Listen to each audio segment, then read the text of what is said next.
Welcome to my creative ideas channel.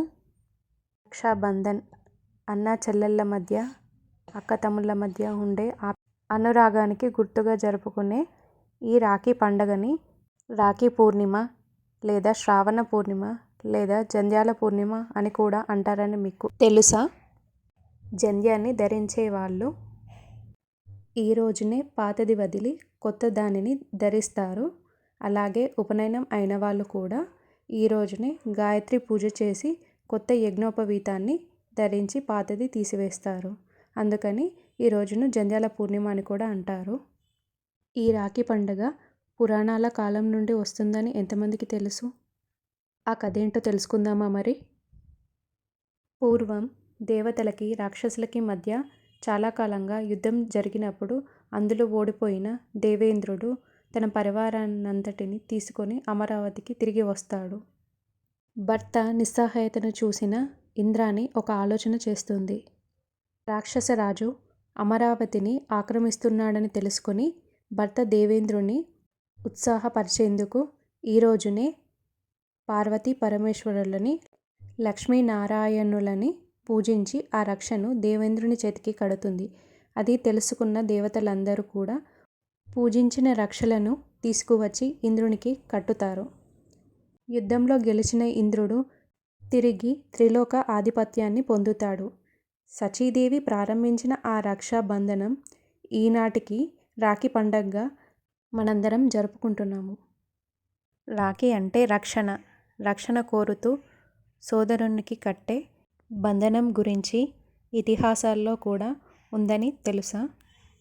శిశుపాలుడిని శిక్షించే క్రమంలో సుదర్శన చక్రాన్ని ఉపయోగించిన కృష్ణుడి చూపుడు వేలికి రక్తం ధారగా కారుతుండగా అది గమనించిన ద్రౌపది తన పట్టుచీర కొంగును చించి వేలికి కట్టుగా కడుతుంది. అందుకు కృతజ్ఞతగా ఎల్లప్పుడూ తనకి అండగా ఉంటానని కృష్ణుడు ద్రౌపదికి వరమిస్తాడు. ఆ లీలను ద్రౌపది వస్త్రాపహరణం సమయంలో కృష్ణుడు ద్రౌపదిని ఎలా రక్షించాడో మహాభారతం చదివిన వాళ్ళకి లేదా విన్న వాళ్ళకి తెలిసే ఉంటుంది.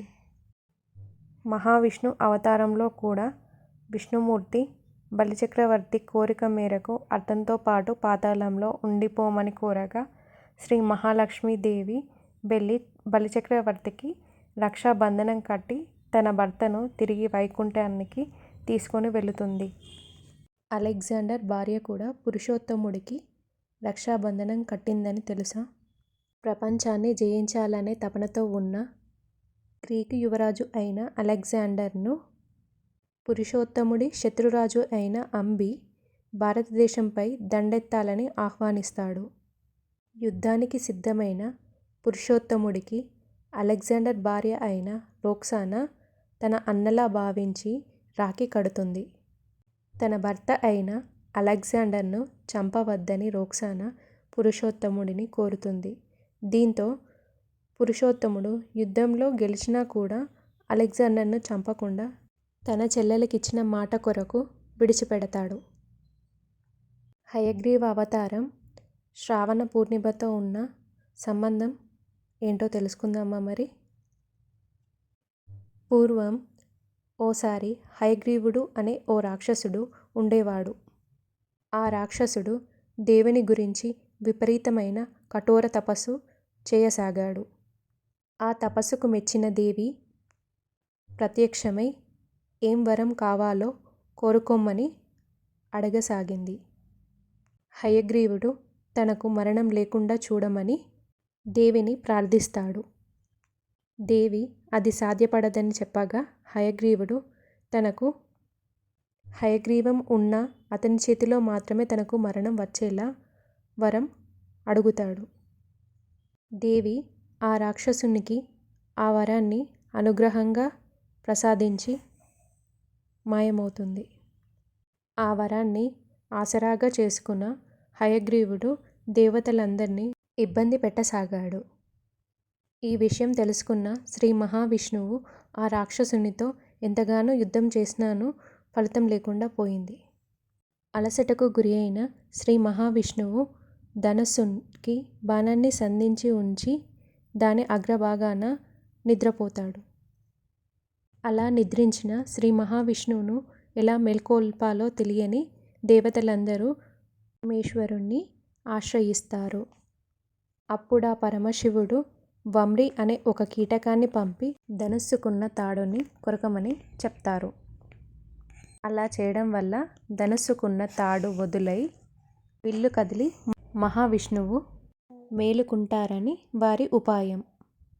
అయితే ఆ పురుగు తాడును కొరకగానే అందరూ ఊహించిన విధంగా కాకుండా బాణం శ్రీ మహావిష్ణువు మెడకు తగిలి తల ఒక పక్కకు పడుతుంది.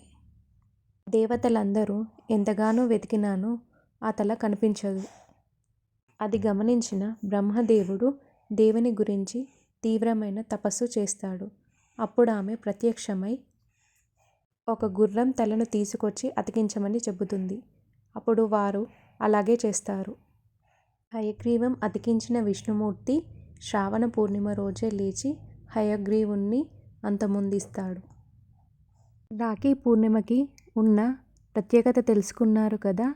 మరి నేను చేసిన ఈ రాఖీలు మీకెలా అనిపించాయి? నచ్చితే లైక్ చేయండి. మన ఛానల్ని సబ్స్క్రైబ్ చేసుకోండి. Thank you.